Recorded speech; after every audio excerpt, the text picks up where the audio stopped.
नमस्कार, मी अंकिताच रेसिपीमध्ये तुमचं खूप खूप स्वागत आहे।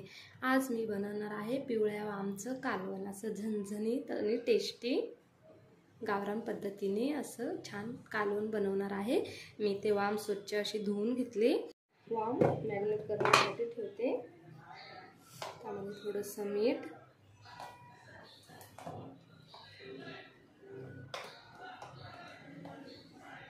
हळद आणि इथे कोकमचं पाणी तयार करून घेतले। कोकमचं पाणी टाकते थोडंसं, त्याने असा वशाट वास येत नाही आणि ते कोकमचं पाणी त्यामध्ये मुरलं का टेस्ट पण छान येते। आता हे आपण असं मिक्स करून घेऊया छान आणि 5 ते 7 मिनिटासाठी आपण ते साईडला मॅरिनेट करण्यासाठी ठेवूया। आमचं कालवण रस्सा बनवण्यासाठी लागणारे साहित्य: टोमॅटो, हिरवी मिरची, अद्रक, सुकं खोबरं, ओलं खोबरं पण चालेल, कांदा, लसूण। आता आपण हे मिश्रण बारीक करून घेऊया। वाटून बारीक तयार आहे। आता आपण कालवण बनवायला सुरुवात करूया। करायला ठेवले। आता कढई गरम झाली, आपण आता तेल टाकू।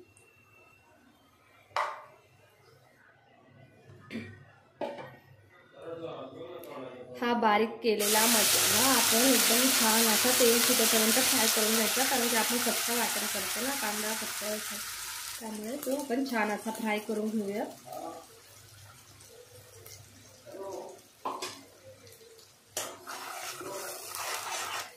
पाणी न टाकता वाटायचं आणि तेलामध्ये मसाला आपला असा तडतड नाही करत।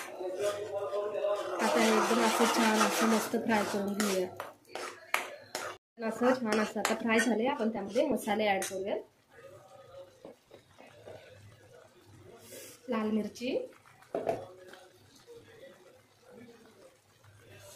इथे एव्हरेस्ट लाल तिखट, धना पावडर,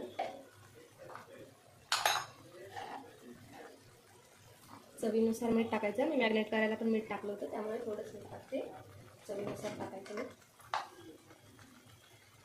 हळद। आता हे सगळे मसाले एकदम असे तेल सुटेपर्यंत फ्राय करून घ्यायचे।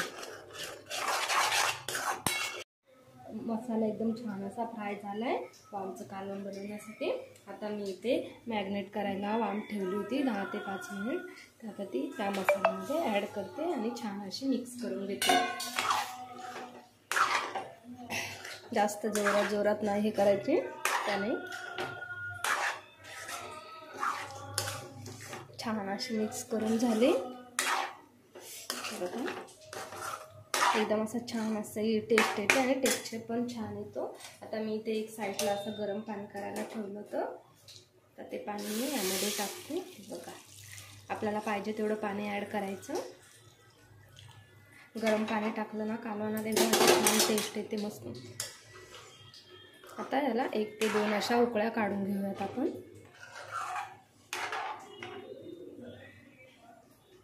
इथे छानपैकी असं उकळी आले आणि शिजून तयार आहे। तुम्हाला कशी वाटली रेसिपी नक्की कमेंट करून सांगा। लाईक करा, शेअर करा, सबस्क्राईब करा। धन्यवाद।